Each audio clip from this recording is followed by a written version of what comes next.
This is ContactTalkRadio.com. Consciousness in action. And you are taking action into your consciousness by tuning into Contact Talk Radio. And on TuneIn.com, Ping.fm, and UpSnap Mobile. Contact Talk Radio.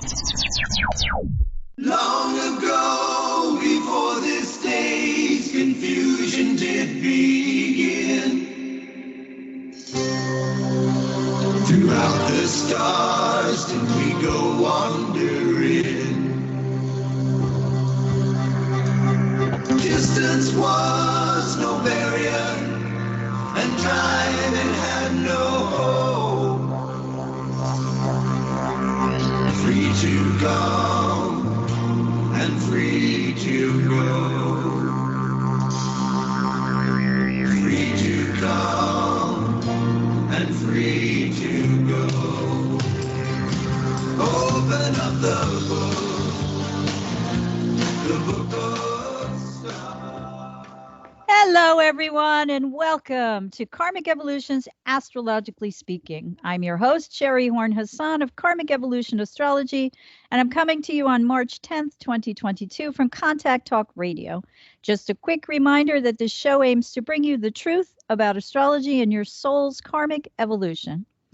So first, my usual housekeeping stuff, which is to tell you that you can listen to Karmic Evolution's Astrologically Speaking anytime by simply going to my website at karmicevolution.com, clicking on the upper right-hand portion of the banner, which is now labeled podcast, and from there you can scroll down the page and hear the most recent show, either live or recorded.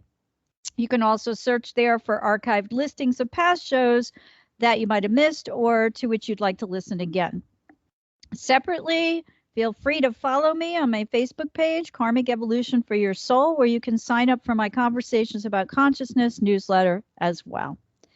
In addition, I'm offering still my 1-hour discounted Karmic Evolution Natal Insight reading for listeners for only $99 to those of you who are interested in astrology, want to learn more about the true meaning of your individual birth chart, what is your life purpose, why are you here, to what is your soul working towards, because this is essentially a snapshot of the exact position of the planets at the precise moment and location of your birth, and it reveals a great deal about you.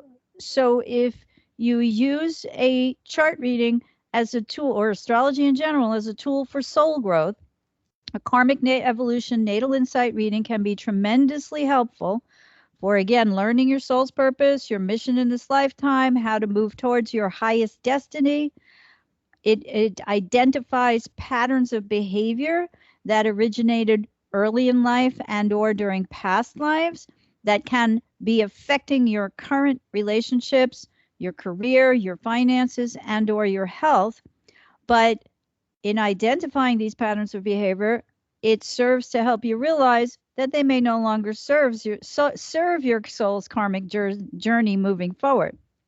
So a reading provides you insights into what tripped you up in the past and how to entertain new perspectives and gain greater awareness through astrological insight that can bring greater happiness and satisfaction into your life in the future. Now, all of this is easy when you take advantage of my 1-hour discounted Karmic Evolution Natal Insight reading for only $99. Simply email me at SHERI, that's SHERI, at karmicevolution.com, and we'll get your reading scheduled as soon as possible. As I like to say, at almost half the regular price, conscious awareness has never been so easy or so affordable. And finally, I'd like to announce that I will be giving a free webinar on the archetypal, psychological, and evolutionary meaning of Mars, Aries, and the first house, which Mars naturally rules, and that will take place on Sunday, March 20th at 2 p.m. Eastern. This webinar will delve into the true meaning of Aries and how it relates to your soul's karmic evolution in this lifetime. So it will cover the basics of how martial energy represents, from the very beginning of life, our choice to be born, and how we express our personal will through Mars and Aries associated energies like motivation, ambition, and assertion out into the world. This webinar will also cover, well, let me preface this by saying, for those who are familiar mostly with sun sign astrology, there's so much more to it than that. But when we look at each individual archetype, meaning zodiacal sign, and every sign is ruled by a particular planet, we can also understand the less positive attributes of how these energies may play out either in our charts or in the charts of others. And that includes the flip side of the positive archetypal energies of Aries, which are the things that I mentioned: motivation, ambition, assertion, right? But the other things include aggression, uber male sexuality, and being overly assertive, all the way up to violence, right? Because what we all want is to better understand how a healthy expression of our martial energies can help us avoid either perpetrating the negative side of Mars Aries energy or becoming victim to it. It's very well known in psychological and evolutionary astrology that unexpressed martial energies, which we can see in the chart, may result in suppression of our own ability to make our own choices. And the result can cause, ailments, I'll say, such as depression or the need for escapism. And that can, redirect Mars energy. Instead of being outward, where we're proactive, it can make us more reactive, which is not a terrible thing, but it can also turn inward. My mother used to say, anger turned inward usually results in depression. And that is true also through the manifestation of unexpressed martial energy that can come out through the body and cause particular illnesses.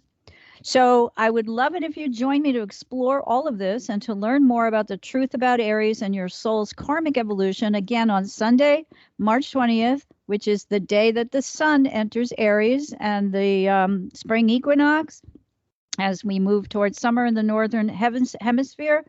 And that will take place at 11 a.m. Pacific time and 2 p.m. Eastern time. So to sign up, please for now forward an email to me at SHERI, again, that's SHERI, at karmicevolution.com with the heading Free Aries Webinar. And I'll make sure you get put on a list of attendees who will receive a link to this webinar closer to the date. Also, for those of you who can't attend, rest assured the replay will be available after the fact, so no worries on that score. So I hope to see you all, and even if you have already studied basic astrology, I'd urge you to attend. I mean, after all, it's free.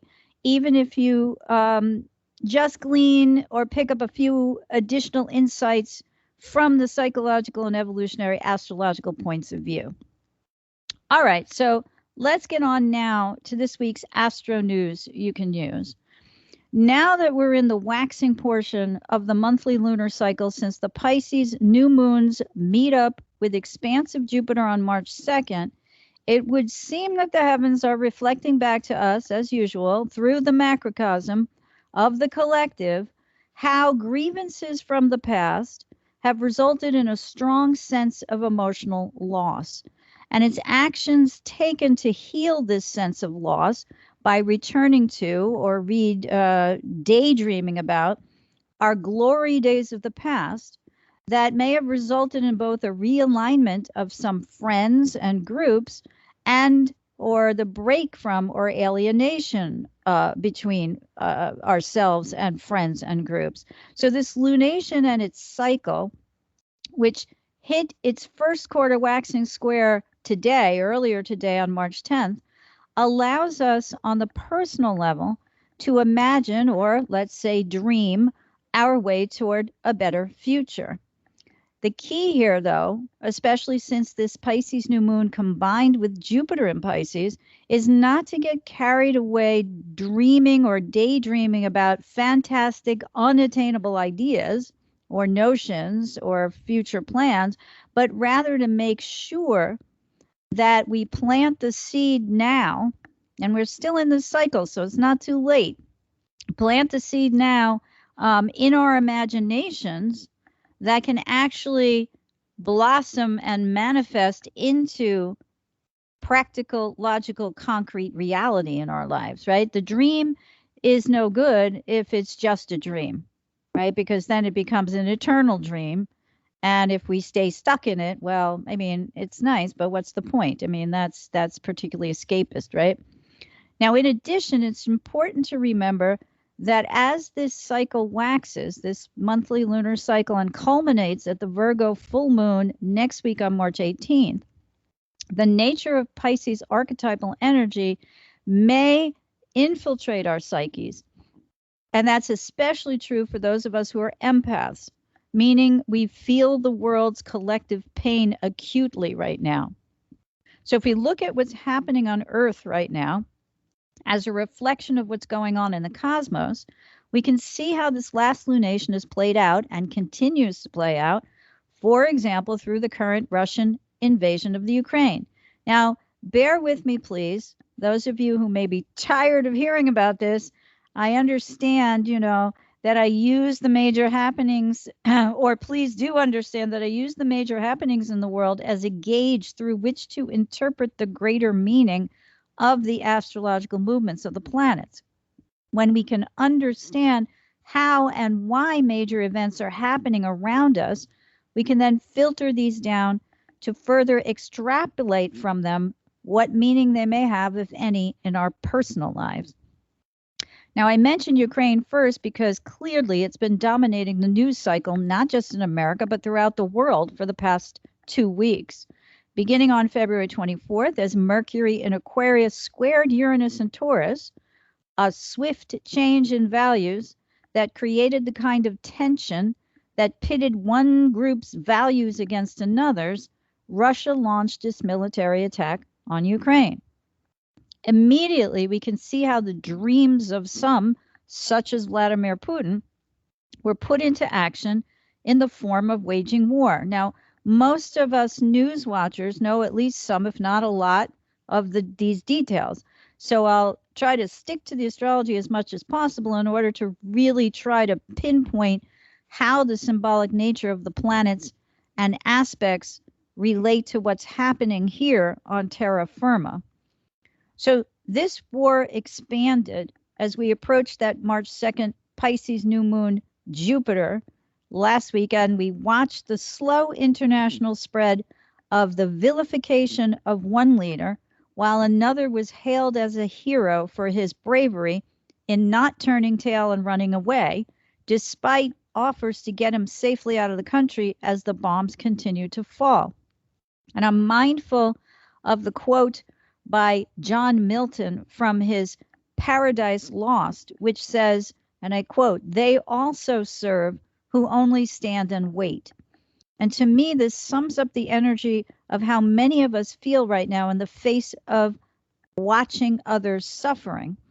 So what's important to recognize is how easy it is for this energy to invade our psyches and to make us feel either that we must do something to help, or that we may rather, out of a sense of emotional self-protection, check out and escape from such an extreme example of cruelty forced upon one nation, read group, by another.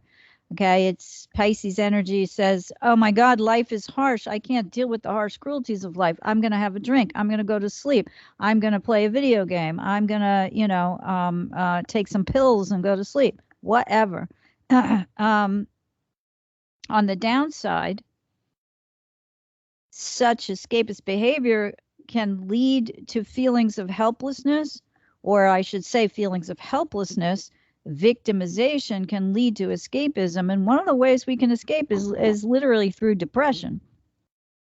So it's important for each of us to shield our energies now and to try to block out any overwhelming sadness or grief or anger or rage, or better yet, to find ways to take actions that will support those suffering most directly. As always, prayer, meditation, creative expression, and engagement with groups that directly support our cause can help us feel less like escaping and more like we're doing something useful right now. To that end, there are plenty of charities and other groups in need of donations so that as we, quote, stand and wait, we don't do so from a completely disenfranchised or, from completely disenfranchised point of view, or from the point of view of feeling like we're innocent bystanders, but yet victims. The empaths and others who feel things acutely are victimized by this energy to a certain extent, right? So when one feels like a victim, again, one can take action to alleviate the pain of that, or one can escape. Now, I mentioned last week that Jupiter is the king or the leader, and leaders are usually loved or hated, but either way, they are glorified. So Neptune's Pisces, associated with illusion, confusion, and delusion, in combination with Jupiter, can play as a highly spiritual energy, or as a fantastically deluded one, if we look at it via its two extreme opposites. So we had Russia's strongman Vladimir Putin longing for the good old days, not just of the Soviet Union, but of the Slavic Empire, which predates that period, and determined to recreate it now, obviously by force, since he's deemed that to be the only way to accomplish his goals. Now, by the time Venus and Mars met up with Pluto and Capricorn on March 3rd, Putin was hell-bent on his, I want what I want, and I'm going to do what it takes to get it, even if that includes by violent means, which was aided and abetted by the easy, expansive flow of that emotional Pisces new moon, which drew people like him, and some of us perhaps, back into yearning for the glory days of our past. We know that Mercury also met Saturn in Aquarius, the symbol of group commitment, which is inherent in the motto, united we stand, divided we fall, just prior to the Pisces new moon on March 2nd. So committed to toppling Ukraine's democratically elected government in its capital city of Kyiv and imposing a puppet government loyal to the Russian regime, Putin ordered his military, which is a group, right, Aquarius, to invade Ukraine. And since then, much bloodshed has ensued. Mars, Pluto, right? We'll get to that in a sec. So what Putin didn't count on, however, was the commitment of the Ukrainians to both their motherland, their families and friends, and their democratic way of life. Their dream was not to return to the past, which they only saw as glorified during the periods when Ukraine was a free, independent, sovereign nation. Now, Ukraine has a long and varied history of being under control of the Slavic Empire from the 1200s on, with periods of independence. But one thing is certain, which is that since the breakup of the Soviet Union in 1991, Ukraine has a full generation or more of citizens who've grown up only under a democratically elected government. Now, I wanted to go into a little bit of history, so forgive me if I bore you with this, but just for clarity's sake, because I think a lot of people don't have the time or the energy to read as avidly as I do, because I'm a news hound. But according to Wikipedia, I wanted to explain that Viktor Yanukovych was elected president of the Ukraine in 2010, and the election was judged free and fair by international observers. However, November 2013 saw the beginning of a series of events that led to his ousting as president after Yanukovych rejected a pending European Union Association agreement, choosing instead to pursue a Russian loan bailout and closer ties with Russia. So we know that this is the crux of what is a lot of what's been going on now, right? Again, there's a lot of Aquarian energy in the sky right now. Freedom. We want to be with our own group. We don't want to ally with this country or that country, want to ally with these other countries. So what happened was Yanukovych's attempts to move Ukraine away from Europe and Eastern Europe, which is more democratic in nature, he chose instead to try to, as it said, forge closer ties with Russia. And this led to protests and the occupation of Kyiv's Independence Square, a series of events dubbed the Euromaidan by proponents of aligning Ukraine toward the European Union. In January of 2014, this developed into deadly clashes in Independence Square and in other areas across Ukraine as Ukrainian citizens confronted the Berkut, or the Iranian equivalent of the secret police, and other special police forces. We see the echoes of Russian influence here, right? So in February of 2014, Ukraine appeared to be on the brink of a civil war as violent clashes between protesters and special police forces led to many deaths and injuries. So I'm telling you this because I want people to understand the history here, that Ukraine does have a very, very strong pull towards remaining a democratic, sovereign, independent nation.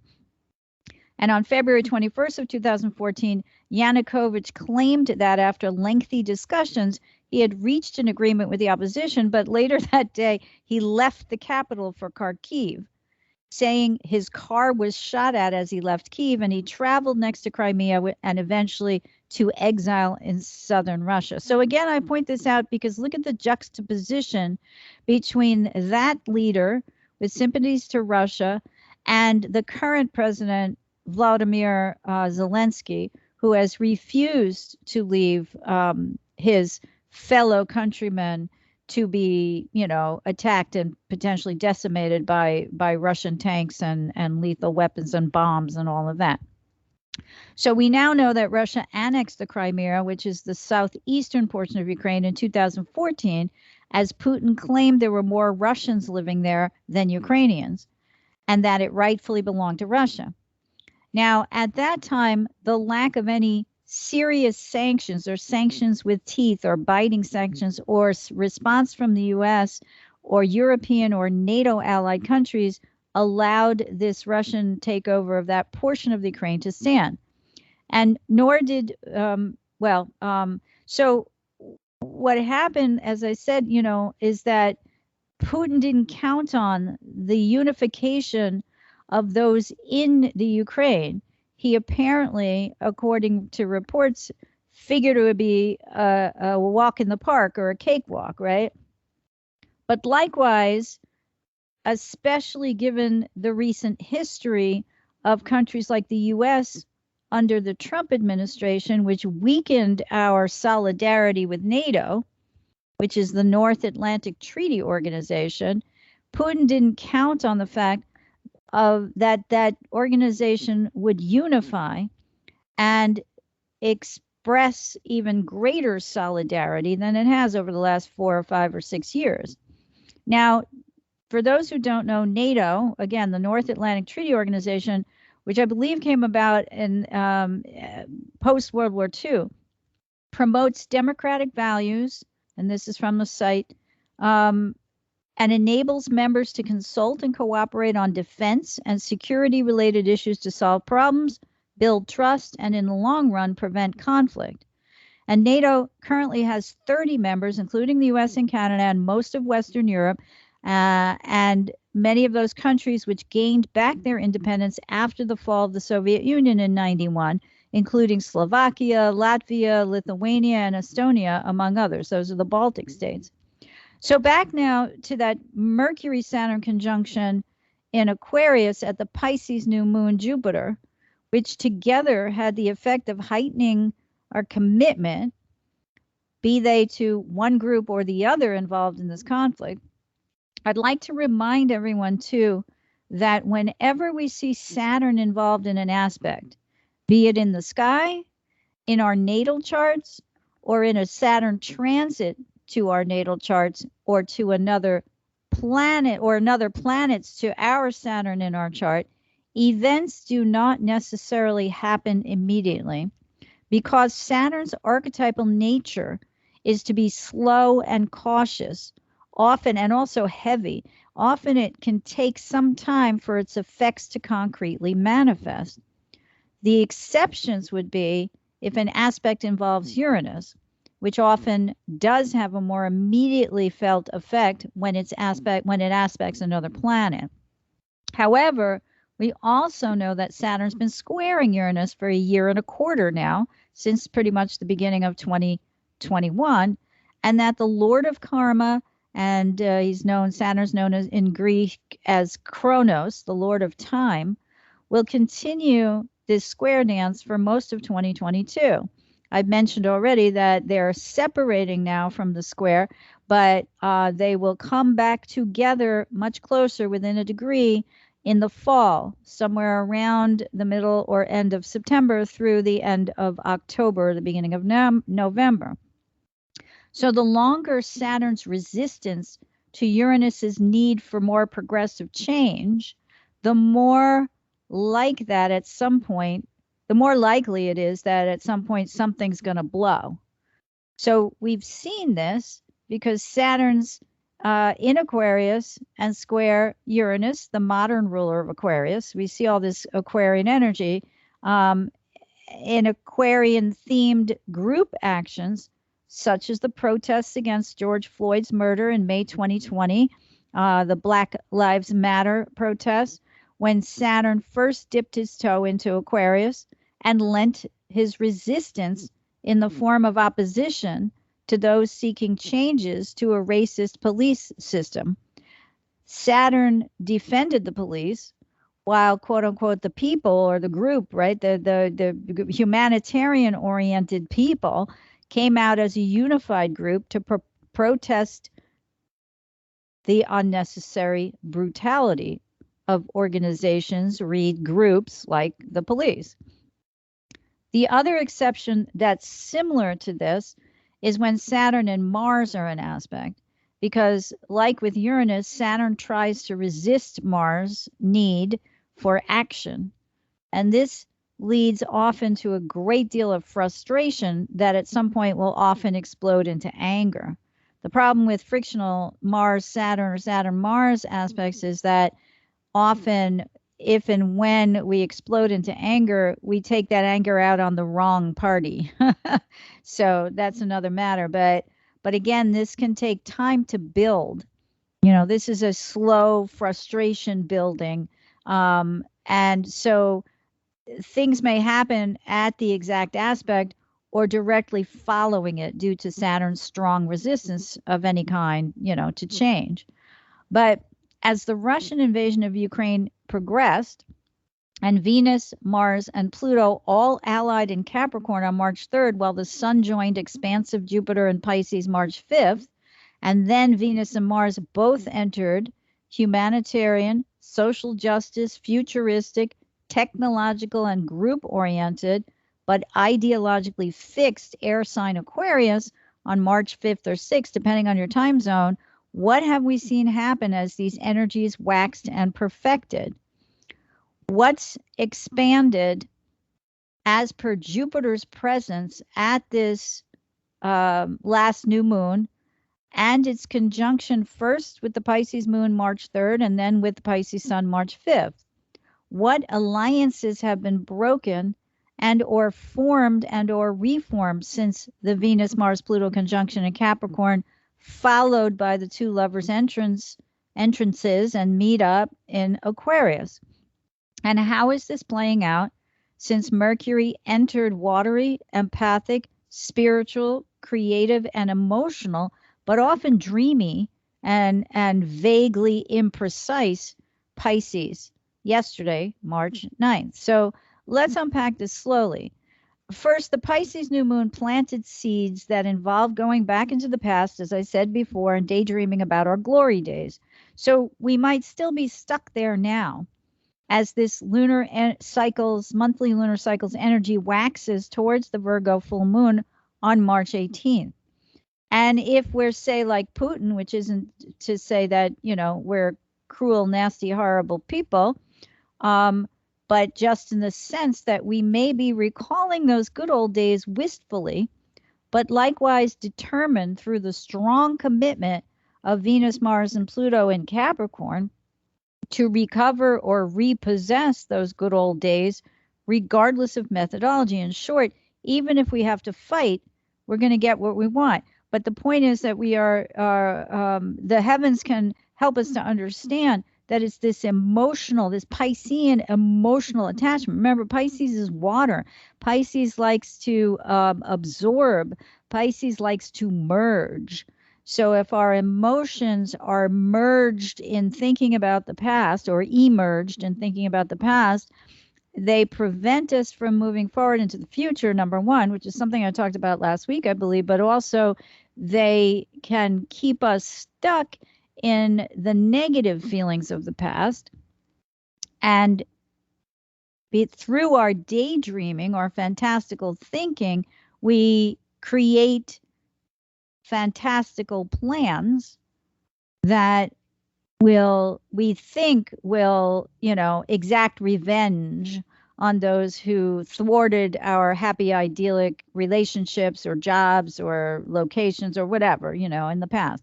Now, meanwhile, Jupiter's involvement at this lunation and during its meetup with the Sun in Pisces has clearly manifested as things in the collective, like inflation.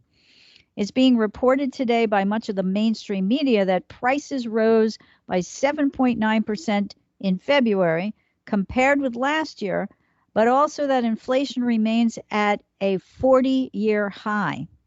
So we'll talk more about the upcoming April 12th Jupiter-Neptune meetup on a future show, but bear in mind that these two combine expansion through a watery flow that's unlikely to recede in the short term. Now, we all know by now that much of this inflation is manifesting, at least domestically, but also internationally, at the grocery store and the gas pump.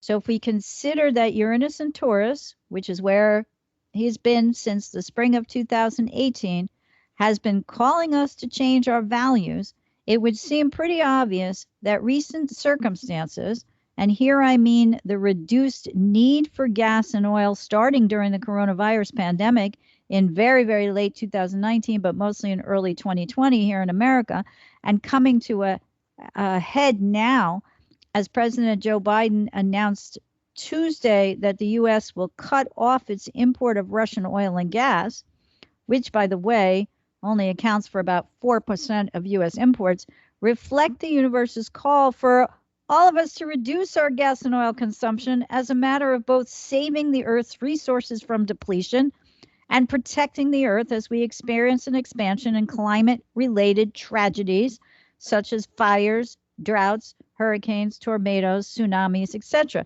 So the point here is that the overdependence and overuse of commodities like gas and oil destroy the earth, but also pollute it, right? We have things like fracking, which is actually going to be increased in the United States since Biden's announcement, where he advocated that the oil companies use the leases they've already been granted. There's like 4,400 different leases to continue to drill for oil here in the United States.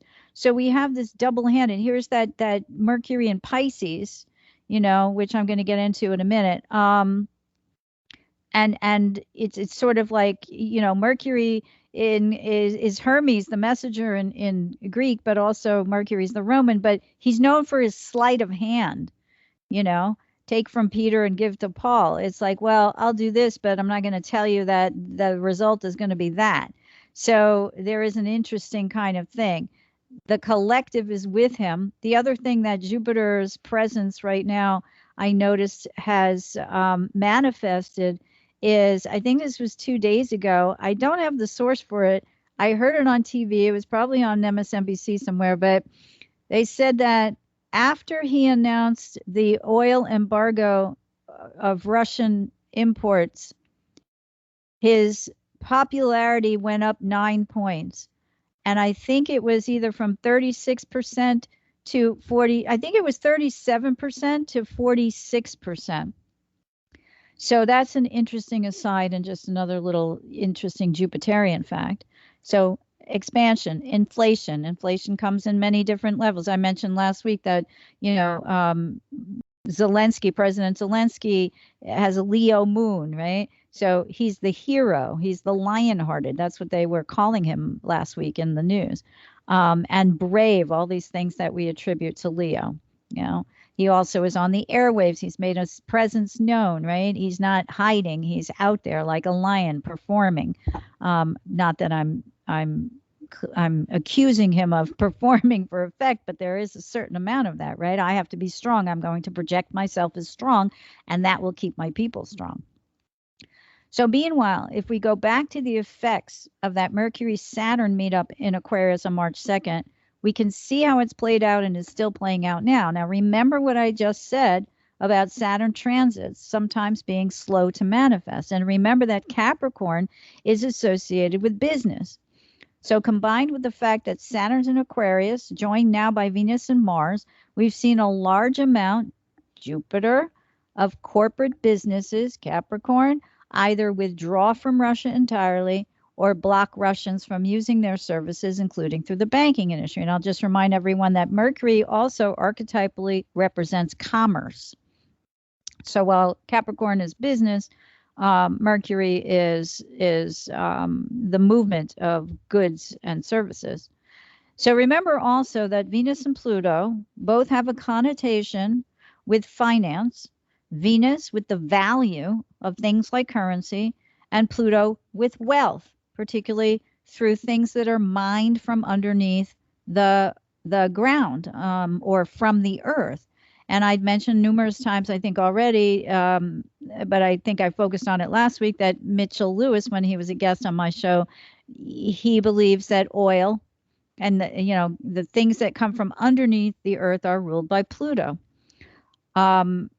Diamonds, gold, silver, all these things that are needed now. I don't even know what they are. Lithium, I don't know, used to make computer chips and all that stuff come from the earth. Minerals, they're resources for us. So combined with Mercury and Aquarius's affiliation with swift communication and Saturn and Aquarius's potential to slow down or outright block such communication, on March 2nd, according to econofact.org, the European Union detailed that 7 Russian banks would be excluded from the SWIFT messaging system in an action that would take effect March 12th. Now, Mercury moves into Mercury yesterday, March 9th. So as this action is going to take effect in 2 days from now, we moved from that Aquarius energy, technology and communication, into a wider flow. Again, the Jupiter presence in the sky right now just exaggerates everything, right? So now we have a swifter, faster flow. And this SWIFT messaging system exclusion of the 7 Russian banks will take effect in 2 days on March 12th and was coordinated with its international partners, including the U.S. and United Kingdom. Moreover, depending on Russia's actions, the Commission is prepared to add further Russian banks at short notice, thereby raising the uncertainty as to the future access to SWIFT of all other Russian banks. And again, in the interest of education, just, some of you may know this, some may not, sanctions blocking Russian banks from participating in SWIFT, which is known as the Society for Worldwide Interbank Financial Telecommunications, mean a denial of electronic services that do not hold or transfer assets, but rather that banks use to facilitate secure, efficient communication between member institutions. SWIFT is an 11,000 member-owned cooperative that provides safe and secure financial transactions for its members by allowing individuals and businesses to take electronic or card payments even if the customer or vendor uses a different bank than the payee. I don't know if anyone remembers in the early days of ATMs, right? Like if you didn't have an account at the bank, they charged you a higher fee to use the ATM. This is like that. It's like, oh, I'm going to pay you with my credit card, but the credit card is issued by a different bank, or my account that the money is coming out of to pay the credit card is not the same as the bank that I'm paying, or whatever. So SWIFT is not a financial institution, but rather a tool that banks use. And to be clear, neither the United States nor the European Union controls SWIFT directly, but each can exert influence on its governing body that is subject to Belgian law, because SWIFT is located, or its offices, I guess, its headquarters in Belgium.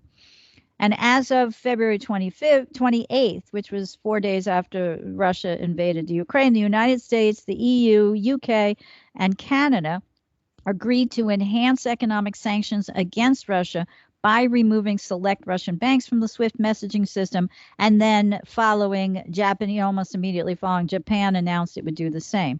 So out of other clear manifestations that illustrate the shift in group alliances, we have the fact that not only a unified NATO, or not only that recent events have unified NATO against Russia now, but also domestically, there have been seemingly abrupt changes on the part of domestic U.S. political parties.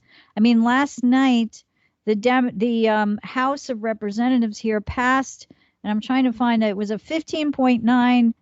Oh, what the heck was it? It's trillions of dollars, because we had to fund the government by this Friday so that it didn't fail.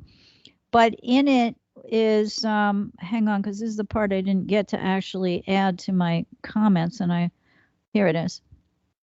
The House passed a sprawling federal spending bill, including aid for Ukraine. This was late last night. This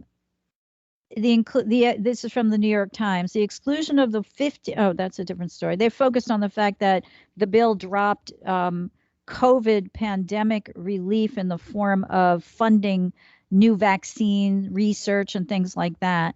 But they passed a 1.5 trillion spending bill, and I'm just trying to find how much of it is going to Ukraine. It's here. Yeah, they dropped it. They dropped the portion of the bill that the president and his team wanted to fund testing, therapeutics, vaccines, and efforts to stop new variants. And also, I think, to help contribute to vaccines to parts of the world that don't have enough. But they also set aside, let me see, there's a couple billion for Ukraine, which is an interesting thing because, you know, the shifting of the alliances here, it says the spending measure was fueled in large part by strong bipartisan support for a $13.6 billion aid package to help Ukraine as it endures a brutal invasion by Russia, and by the determination of Democrats to finally see their funding priorities enshrined in law more than a year after Biden took office. But the point is, this bill also, just as a matter of interest, because we have the Venus-Pluto conjunction, it achieved a number of Democratic priorities, including long-awaited reauthorization of the Violence Against Women Act, and clarifying that federal regulatory jurisdiction extends to vaping and synthetic tobacco. But I thought that the Violence Against Women Act, which is apparently something that Biden had worked on back in the 90s, I guess it had lapsed, and this was a reconfirmation of it. So anyway, that was one thing. I think it's interesting that I don't think it's interesting. I think it's fascinating that the Republicans, who many of whom have been influenced by Donald Trump and by conspiracy theories and by the big lie of election fraud and all yada yada yada, that they have realigned to become more bipartisan with the Democrats against this move by Russia. So again, the point is that all of these energies combined have managed to move us not in the direction that Putin anticipated, which was that it would we would continue to be separate from NATO, continue to be separate in disorganized, chaotic, with all of the domestic discord, particularly in the United States. And it's not, the UK has a lot of discord too. I can't speak to other countries, but I do read a lot about the UK since their Brexit, which was also very much influenced by Russian and other countries' propaganda at the time of that vote, right? We also saw the other day, this week, I forget which day, the passage by the U.S. Senate, after it passed in the House, an anti-lynching bill. Okay, and I don't know if it was named for Emmett Till, but those of you who don't know that story, I certainly advise you to Google it. But, mindful of something that I remember watching Noam Chomsky say. Noam Chomsky is a well-known intellectual, American intellectual, who at one point said a few years back, the United States is making progress.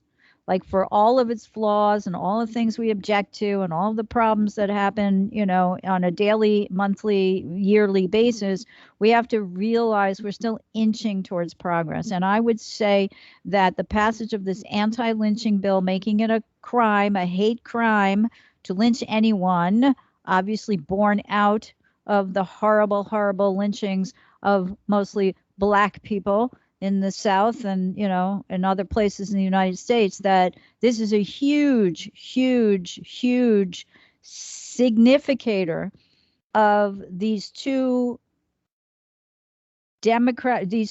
parties in the United States finally coming together. I believe it was a very, very heavy Senate vote, like 90-something to like 97-3 or something. And that's a huge deal. So I didn't want that to go unnoticed. And there's a lot more, but I want to keep going so I don't run out of time. Now, I had predicted in my Facebook post on Monday, March 7th, that we should, and I quote here, watch for humanitarian group alliances' attempts to respond to and relieve collective pain. And that's true for this anti-lynching bill, to the Violence Against Women Act, too, just to bring it back to domestic, as much as it is for this passage of monies to aid Ukraine right now. Both humanitarian, the money goes towards both humanitarian aid and military aid. Particularly, though, now that Mercury is in Pisces, until he moves into Aries on March 27th, through the use of images that speak 1,000 words and elicit collective emotional reactions. So I think we can expect that images such as those coming out of the Ukraine, as Russia continues its offensive strikes, create both greater empathy for Ukrainians on the part of the collective, as well as a continuation of the shift in group alignments with Venus and Mars and Aquarius now, until they move into Aries on April 4th and April 5th and April 14th, respectively. So between the archetypal energies of Mercury in Pisces and Venus and Mars in Aquarius, combined with the slowly waxing energy of the Jupiter-Neptune conjunction in Pisces that will exact on April 12th, it's easy to see how Jupiter in Pisces magnifies the images that promote the realignment of groups that want to stand against Russia and ally with Ukraine, just to use that as one of the major examples. And again, Pisces energy, Neptune energy, has to do with image, has to do, with what we can see, film, photography, movies, anything of that nature, any expression through art, also, and dance and other things. But just yesterday, to name just one instance of many, the press captured on film an image of an extremely pregnant woman, possibly already in labor, being carried out on a mattress by several men into a scene of complete devastation, as Russian forces had bombed a hospital and destroyed, in addition to other parts of it, a maternity ward. And it was reported today that 3 people were killed and 17 wounded in this attack. It goes without saying that For the past 2 weeks, onlookers have seen from afar the horrid still shots and videos of much of destructive damage and death that this Russian invasion has wrought all over Ukraine. However, we can't discount the blurred edges around information coming out of this area, or elsewhere for that matter, related to garnering support for or against issues such as this war. And today's first quarter waxing square of the Gemini Moon to the Pisces Sun, which perfected earlier this morning. And, we note that the Pisces Sun is sandwiched between Jupiter and Neptune and Pisces, which continues both its expansive energy and its expansive sense of empathy, along with glorification of leaders of a cause, is rife with the potential for dis and misinformation and images distorted to look like the real thing, but that are not. For example, it's been reported this past week that fake images and videos have made their way onto social media platforms in order to drum up support for the Ukrainian cause. The point? Source your information, people, and if it seems too far-fetched, it probably isn't factual information.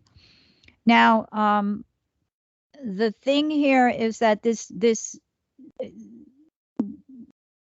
tendency for us all to fall back onto fantastical information. And I was talking about that, we could plant the seed of that at the Pisces new, or could have planted the seed of that at the Pisces new moon. But, we could do it with the idea of finding a way to concretely manifest our imaginative dreams, or we can escape. So the dichotomy between those two energies will likely come to a head when the March 18th Virgo full moon, which will stand alone in opposition to the Pisces Sun, along with Neptune, Jupiter, and Mercury, since the moon will have already opposed those planets at the exact lunation, urges us to release unrealistic daydreaming and to embrace reality, especially as transiting Saturn moves closer to a square now to the transiting karmic nodes. And this dichotomy, again, when the is likely to really show itself when the March 18th Virgo full moon urges us again to let go of things, but it's prefaced by Mercury's sextile to Uranus March 17th.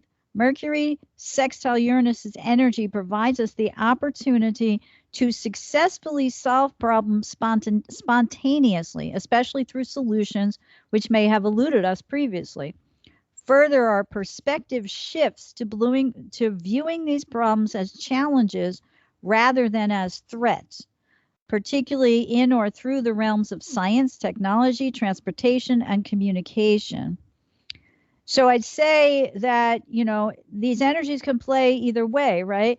This could help, in a sense, the Russians move that convoy faster, that they've, we keep talking about the fact that Russia thought they were going to take Ukraine very easily, but they got bogged down. They ran out of gas. They had some deserters, whatever.